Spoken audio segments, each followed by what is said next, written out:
Hey everybody, this is Steven from PopCultureMaven.com. We're back with this week's new comic reviews. So before we get to the reviews, hopefully everybody had a great free comic book day this last Saturday, and I know some stores did it over the entire weekend.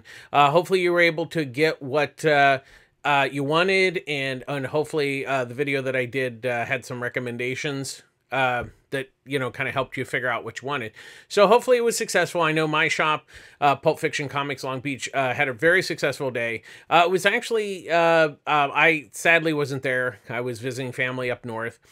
And, but they did say, Ryan did say that he had, you know, there was a lot of fair amount in the, you know, pretty good crowd in the beginning, but then it was just like people all day, which is really what you want to hear, kind of spread out and everything. Everybody was being safe, masked up. And, so apparently it was a very successful day. There were a lot of kids, they said, so that's always a good thing. A lot of new readers. So anyway, so let's get, it's a little smaller week, so hopefully we'll be able to get through these pretty quick. First of all, first up, Eat the Rich #1, written by Sarah Gailey and with artwork by P.S. Back. This was kind of interesting. So what it is this this guy is taking his college girlfriend home. They, you know, say Santa Barbara, very rich parents and wealthy area, and she's nervous, and then he's nervous, and so what it is so you know, she kind of is the, you know, the fish out of water story, you know, basic premise there, but what you eventually find out is that there's a dark secret, i.e. has something to do with the title, Eat the Rich. Although they're not actually eating the rich in this particular thing. But that's kind of the setup. The story was interesting. I think it was, Gailey did a nice job of setting the story up, you know, introducing the characters, laying out the lay of the land with, you know, say the rich families, and then the servants, and then the, you know, the girl and the boy, you know, the son going to the family. I think it sets up things well. I wouldn't say that I was overwhelmed with the story, but I think it was good. It was a good first issue. Bach's artwork was kind of interesting. It did fit the story, but it had kind of a unique style. It was kind of a little different.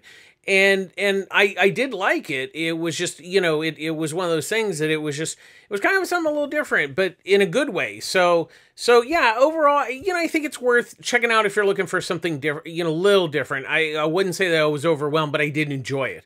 Next up, we have Second Chances #1, written by Rick Mamone, with artwork by Max Bertinoli.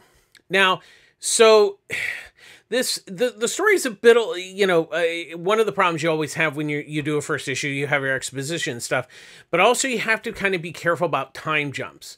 And when you do time jumps or story shifts, you have to be really careful and not do too many of them, or, you know, kind of do them quickly between scenes. Now, this wasn't so bad, but it did kind of suffer a little bit from that. The basic premise is this guy, you know, gives people second chances. The best way to describe it, if you've ever seen Breaking Bad, when Walter goes, you know, basically he pretends that he's dead, goes off, you know, to live in the middle of nowhere. That's what this guy does. Obviously, there's no gray area. That Mamone obviously had seen that story. It's not an original story, but probably based this concept initially on that. But, you know, so there's the guy who gives people second chances. He gets a phone call from his friend. You know, he's like, I'll come help you. And then, you know, he gets, his friend gets killed by these assassins. And it's just kind of like there's kind of too much going on. You have the time jumps. It wasn't bad, but it was a little bit confusing, and that's not a good start to a first issue. And I think the book kind of suffered a little bit from that. I will say Bertinoli's artwork is actually really nice. It's actually quite nice, and it's in black and white, which I do like when somebody, or when an artist does do stuff in black and white, I think can add. I don't know that it was really took full advantage of the black and white, but it's a nice, the art's really nice. It's just kind of a shame that the story kind of misses the boat a little bit. It's like, I think there's some good ideas there, but unfortunately it's just too disjointed to really, kind of come together. And I just wasn't particularly overwhelmed with this first issue. Next up, we have Killer Queens #1. Written by David M. Booher, with artwork by Claudia Balboni. Now, as you can tell from the cover, this is a very LBGTQT flavored comic, which I'm all for. I mean, this is, it's pretty, there's not a lot of mainstream books that have queer characters in them. This one has it in force. But I think where I had kind of the problem with, it's not that the story was bad. It was just really basic. It's about this female assassin who's not an assassin anymore. And then there's this monkey who obviously she stole his ship and he's pissed about it and he keeps following her. It was just kind of like an average space story, and it wasn't bad, but it was just kind of like, it wasn't compelling. It just, once again, with so many comic books coming out, you've got to hit that right out of the gate. And unfortunately, this one, while not bad, it's kind of okay. And that unfortunately just in some ways is not good enough. I mean, I certainly appreciate having representation in comics with characters and stories and stuff like that. And I think in that respect, there's a lot of good things, there's a lot of positive things about that. But unfortunately, the main crux of the story was pretty basic. I will say, Balboni's artwork's nice, does a nice job of, bringing the characters to life. There's a lot of talking. So, once again, you can do that and make it interesting, then it kind of works. It's just kind of a shame that, like I said, the story just kind of is okay, and unfortunately that kind of sank it. But I will give it a second chance, just because I think there's some elements there that are interesting. It'll just be interesting to see where Booher takes the story in the second issue. Next up, we have a one-shot, God Tremors, written by Peter Milligan with artwork by Piotr Kowalski. Now, it's a self-contained, it's kind of like a graphic novel, and it's nice. Aftershock's been doing these oversized, larger format books, and it's only $6.99, so it's not a whole lot more than a lot of regular books. Plus, there's no ads in it, so it's actually a pretty good deal in that respect. So I wouldn't say it's too expensive. So what this is this it's set in like the Victorian age, and there's a husband who's a preacher, the mother, and then the boy. The boy has epilepsy, but his dad thinks he's possessed by his demon, so he like sends him off to school. That doesn't work because he has a fit, and everybody thinks he's his dad's like, oh, he's possessed by a demon. And the old Bible thumper knows what's going on, but not. And so so basically the dad is trying to beat the demon out of him. That's basically what happens. And one time when the boy is in the woods, he finds this like an Easter Island head. There's some people might consider it like a god, but it's a stone statue of like a god face. And, the kid like, hey, maybe you can help me. I'll pray to you. Like the other crap's not working. So I'll try this. And so, his mom figures out that he's having epilepsy, and, and then I don't want to give too much of the story away, but it's actually quite interesting. It's a nice self-contained story. Peter Milligan's been writing for, he's written a ton of stuff, and this is actually a really good story. I wouldn't say that it necessarily blew me away in that respect, but it was compelling while I was reading it. Like as I was reading, I just want to keep going. I want to keep going. I'm not bored. So in that respect, it was really good. Kowalski's artwork is actually really, really nice, and does a really good job of kind of capturing that Victorian period, and all the tension, because there's a lot of dialogue and stuff. It's not a really big action story, but does a really nice job of just bringing that whole world and the story to life. It's a really good book. I actually really enjoy it, and I appreciate these kind of graphic novels. You just don't really see many of those anymore, like in a regular format like that. So I think it's worth checking out. I think it's pretty much a bargain at $7. So next up we have Shazam #2, written by Tim Sheridan with artwork by Clayton Henry. So as we saw from the first issue, Shazam and goes to hell. He's taken to hell, and hell is like a casino. So in that respect, it's actually pretty cool. I have to give Sheridan props for that. That was actually pretty funny. So what it is he, Billy's down there. His friend who brought him there takes, he's like gambling and he wins big, except for he learns that the house never loses and that's not exactly money. So they're trying, the guy who owns a casino kind of, not Satan, but kind of like a Satan type figure who runs this place, comes after him and, starts beating up on his friend. But his daughter actually gets Billy, helps Billy get away. And, it's kind of interesting. I mean, I really like the first issue. I think Sheridan did a nice job on, setting things up. I mean, obviously this comes from the Teen Titans, but you don't have to read it. This definitely stands on its own. And once again, the really big win for this book is Clayton Henry's artwork, which is really, just really good looking stuff. And I'm just, it's kind of fun. I mean, I think that's the interesting thing. I mean, it's a 6-issue miniseries, which I think is kind of good, just a this self-contained story. And Sheridan and Henry are just it's firing all cylinders. I really enjoyed it. I'm a big fan of Shazam, so I'm happy this is good. Next up, we have Moon Knight #2, written by Jed MacKay, with artwork by Alessandro Cappuccio. Not Cappuccino, Cappuccio.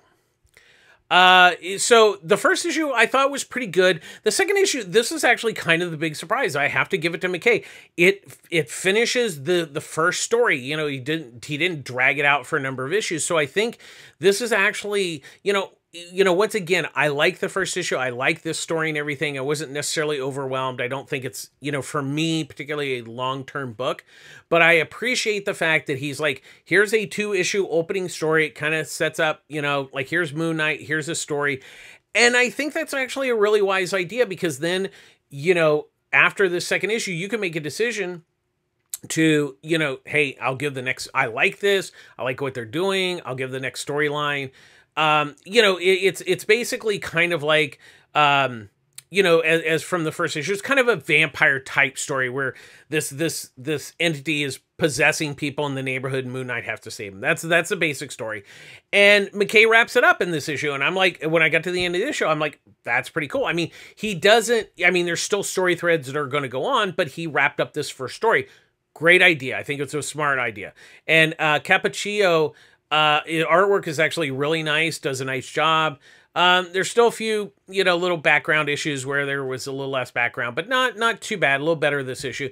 But overall, it's a nice looking book. I think if you want to check it out, check out this first 2 stories. I think it'll give you a taste of what MacKay possibly will be doing with this book. So in that respect, it didn't overwhelm me, but it wasn't terrible. Next up we have Bermuda #2, written by John Layman and with artwork by Nick Bradshaw. Now, I really enjoyed this first issue, and the second issue, he does an interesting thing. So, obviously we're trapped on an island in the Bermuda Triangle, even though the girl's name is Bermuda. That's where that comes from. But let's be honest, we're in the Bermuda Triangle. So the story starts off with a prologue with 2 pirate ships battling each other. And what it is the boy's looking for his sister who's been kidnapped by, the Mer people or whatever. Not Aquaman, but more like Creature of the Black Lagoon people. And so he goes to the pirate town hoping to hire the pirates to go. And they're like, yeah, that's not going to happen. You don't have enough money in the world to do that. But why don't you sign this contract and work for us for the rest of your life? So Bermuda has to kind of come and save him and everything. And then and once again, I don't want to give too much away, but there's a thing, because the Mer people have, his sister, and there's a setup for what's going to happen in the rest of, it's a 4-issue story. So it really sets things up to like, wow, this is really interesting to see where it goes. Layman, I think, is doing a really good job. It's one of those books that just like is fun. I think it has a lot of charm to it. It's kind of smart. It's funny. There's action. It kind of has a little bit of everything, but not trying too hard to be, it's not trying to be like the greatest comic you've ever read. It's just like, here you go. This is fun. Just enjoy it. And on that level, it works really well. And Bradshaw's art is, continues to really shine in this book. This is a really gorgeous looking book, and I highly recommend it. In that sense, if you're looking for something fun and, kind of just straight to the point, this is a good one. Next up, we have X-Men Legends number 6, written by Peter David with artwork by Todd Knock. This is the second part of the X Factor story that goes back to the period when Peter David was writing the book. And, it has all the characters from the time. And, so we have this mutant, quote-unquote, terrorist group that has taken over Latvia's, Dr. Doom's Capitol building. And, Dr. Doom's not there. And, X Factor's trying to, help the mutants, but also, make sure that nobody gets hurt and everything. So, that's what happens. There's actually a really, really funny thing, I think, with Dr. Doom. He does come back, and there's a really nice story. Peter David, just like these are, he did a really great job of doing X Factor. I was a really big fan of his run. And this is just like an old home week. This is just like, when he did the Maestro miniseries, it was just like, when he was writing the Hulk. So if you're familiar with that period, you're going to love this. If you're not, I think this is a great, chance to like look and see what he did and go back to it.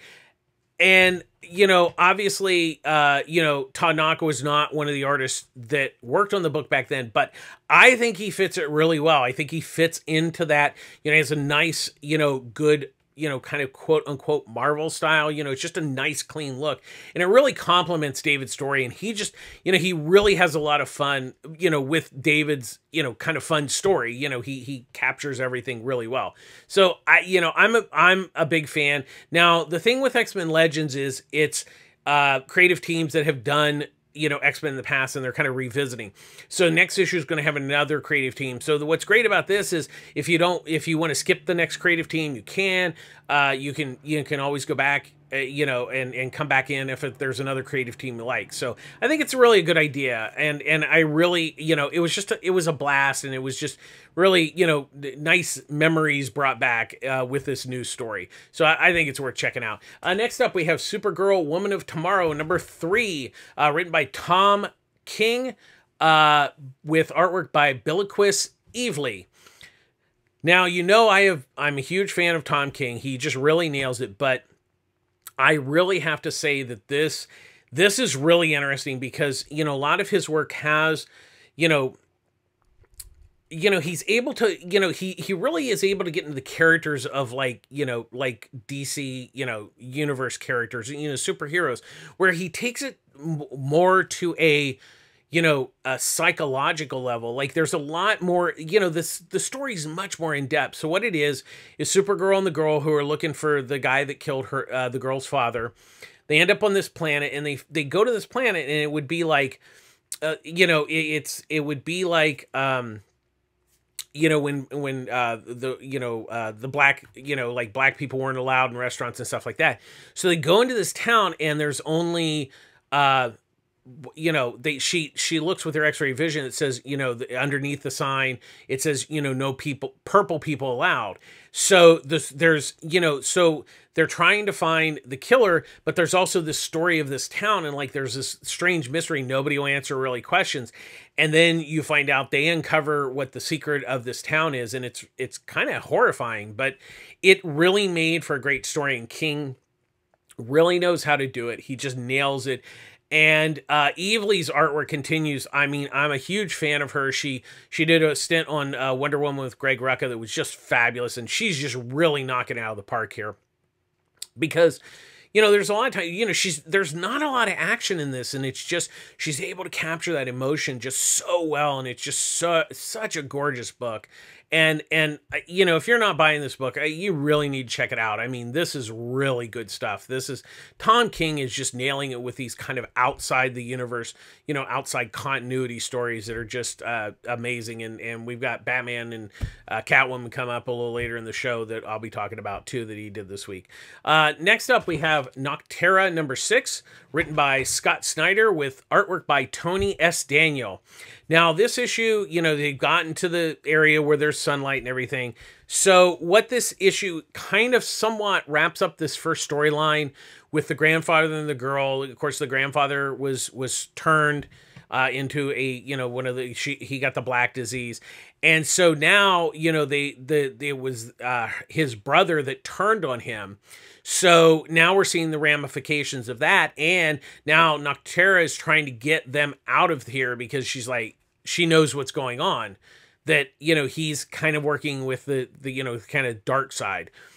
So that's where this issue, you know, I mean, that's where, you know, it's kind of the breakout issue. And so they're trying to get away, and, you know, it's a big action issue. And Snyder, you know, this has been a really big surprise for me. I've really enjoyed this book, and it really, you know, it just moves along. It's really well paced and everything. And then on top of that, you have Daniel's artwork, and, you know, he really gets to shine, you know, this issue with like the action, because there's a lot of crazy stuff. There's like monsters, and it gets all crazy. But story-wise, you know, I've actually really been enjoying this book. It's been a nice little surprise. So I think it'll be interesting to see what happens with the story now, you know, that they, you know, from the ramifications of what happens in this issue. So I think it's going to be really interesting to see where Snyder and Daniel take it from this point forward. Next up, we have Superman Red and Blue #6. So this issue has stories by, the first story is written and drawn by Sophie Campbell. Then we have Matt Wagner writing and drawing. Then we have Tom King doing writing, with Paulo Rivera doing the artwork.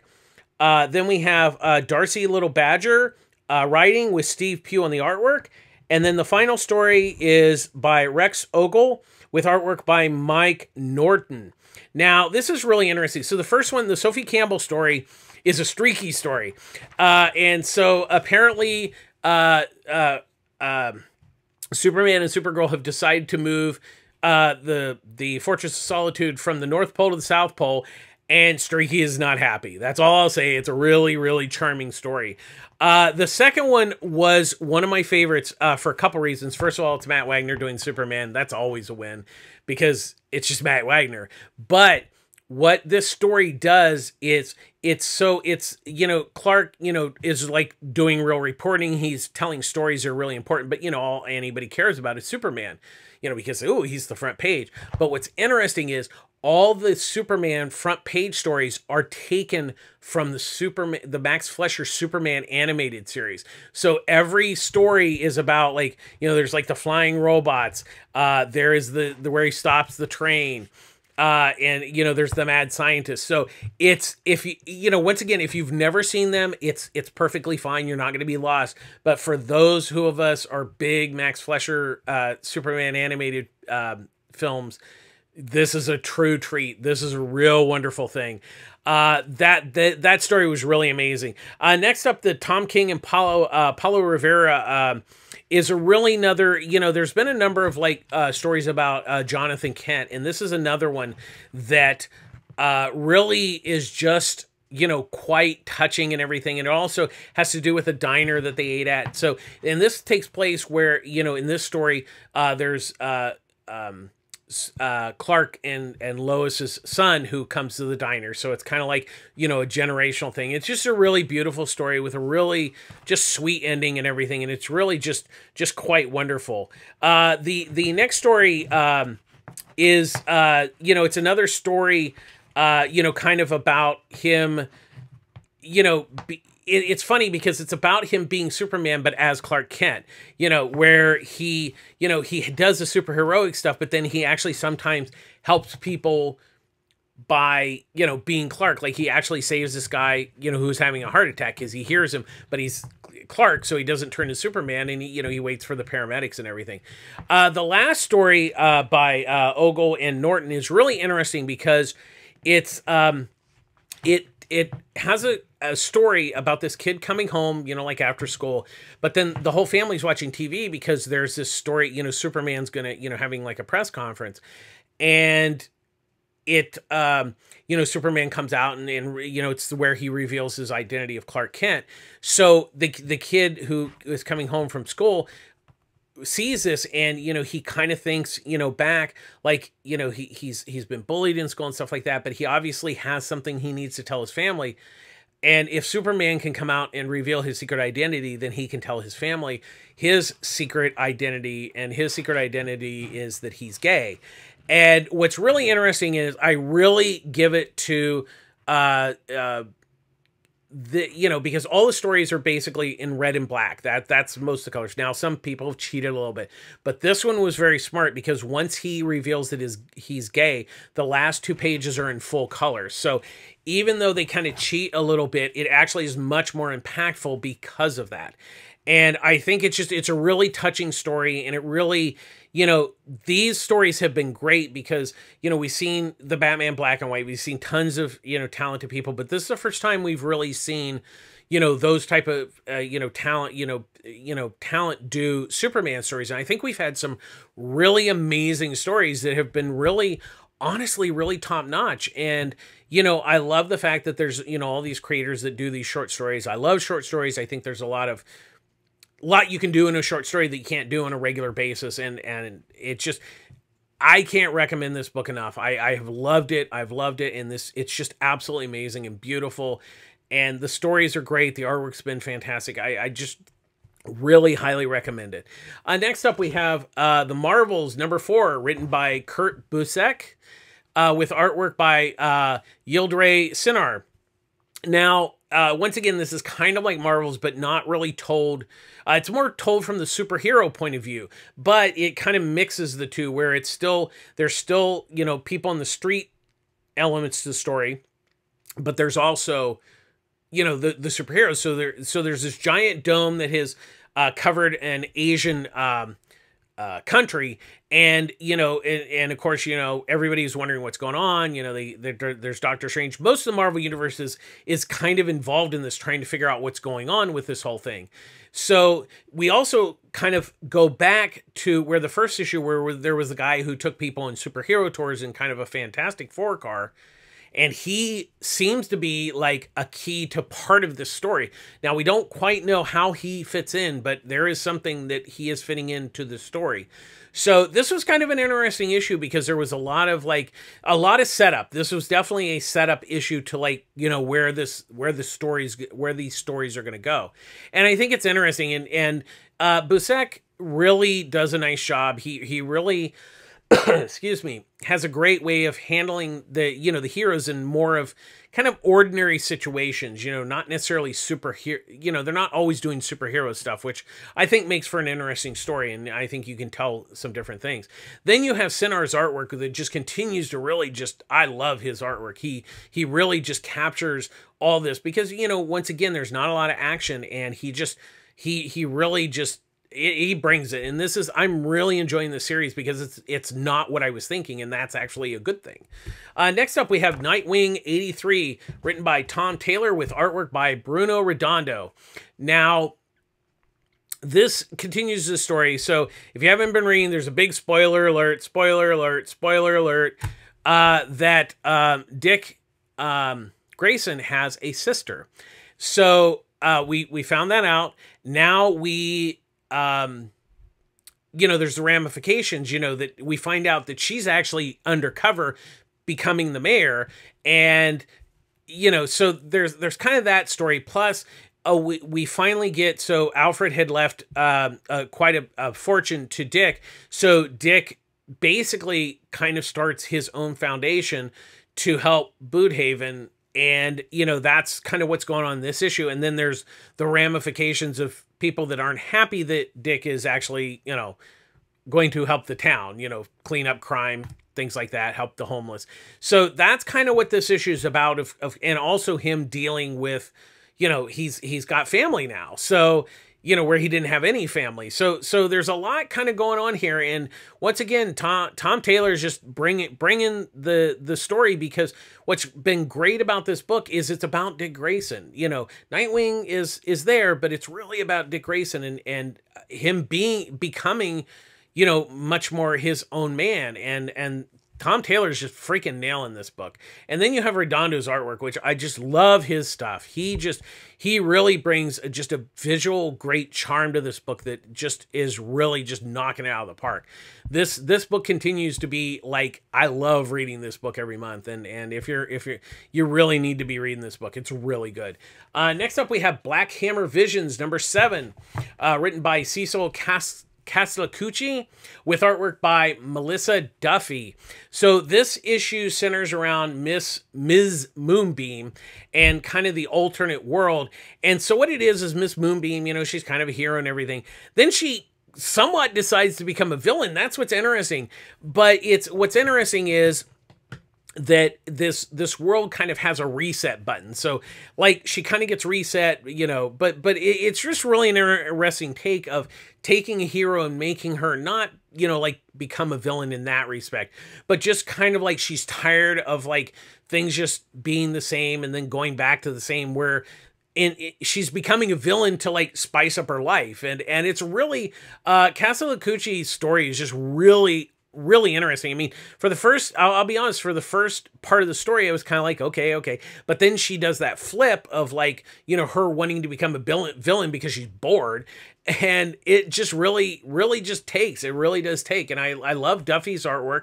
It really fits well with the story. And I think, that's what's really been fun about these Black Hammer Vision stories, is they're taking more secondary characters and really giving them a story, and they're just really great. And and like I said, the writing's great, the art is fantastic, and I can't wait to see the next issue and see what the next team does. Next up, we have Batman Catwoman number 6, written by Tom King and Clay Mann. So in this issue, Catwoman, so, once again, there's the present story and then there's the past story. So Selina comes clean with her daughter that, yes, she killed the Joker, like, in present times. And so there's flashbacks to not only her and the Joker, but to Batman and Phantasm. So there's both those storylines are going on, plus, what's currently going on. And we also find out that Dick Grayson has a new job. I will not say, because it's a nice surprise. It's not, like, earth shattering, but it's a good hook that I think King wisely put him in a really good role, because this is post, Batman is no longer, he's I'm pretty sure, I think he's dead in the present story. And, Tom King is just nailing it. I miss him so much on Batman, and this, nothing against Tynan. I think Tynan's done a good job, but I really enjoyed King's Batman run, and I'm glad that he's, kind of had this opportunity to tell this story in more, kind of his own universe. And then on top of that, you have Clay Mann's artwork, which is just absolutely gorgeous, and it just continues to just be wonderful. And I'm really loving this book. I really like it. And having Phantasm is like in comics is just like awesome. So, and finally we have Batman Scooby-Doo Mysteries number 5, written by Ivan Cohen with artwork by Randy Elliott. Now, this book actually came out last week. I missed it, so it was in my box this week, and I'm like, oh, did this come out this week? And they're like, no, it came out last week. So anyway, so I missed it, but I still want to mention it because I love this book. It's a great all ages book. This is a different team altogether, a new writing team and a new art team. Cohen writes a good story. It's got Bane, and at this point, as I'm reading Bane, I think of Bane from the Harley Quinn. Oh, is this your card? And it's just like you cannot get that voice out of your head. It's just great. It actually adds a lot of fun because you're like, it's very, Cohen's story with Bane is very serious, but you kind of, when you add the like, oh, I'm going to get you, Todd. It's a great matchup in a weird, bizarre way. Elliot does a really good job. He keeps the style of, both the animated series. It kind of has more, like that Scooby-Doo look more than, say, Batman the animated series, but it has a nice style. This is a really great all ages book. And once again, what's great about it, they're self-contained stories. So like this one has, Bane and Huntress, he's the villain, she guest stars. So they totally stand on their own. So you can read them. You don't have to pick up any other issues. They're great for kids, but I love them to death because I love both Batman and Scooby-Doo. So it's a total win for me. So that's going to do it. We'll wrap it up. We kind of got in short this time. So once again, public service announcement. I get all my comics at Pulp Fiction Comics, Long Beach, California. Ryan, Annie, and Eddie. They're a really great team. They do a great job. Ryan runs a great store. They also have a sister store in Culver City, run by Chris and her team. Same name, completely separate stores, but if you live in that part of LA, I highly recommend checking it out too. And once again, please be safe. Please get vaccinated if you have not been vaccinated. It's very important. Things are kind of turning bad again. And, wear your mask when you're out, and please be safe. It's very important now to be safe. And finally, as we always end it, please be kind to each other. These are still tough times. Things are still a little rough out there, but kindness goes a long way. So, we'll wrap it up again, and we'll see you again next week. So everybody take care of yourself. And, this is Steven from PopCultureMaven.com signing out. Bye-bye.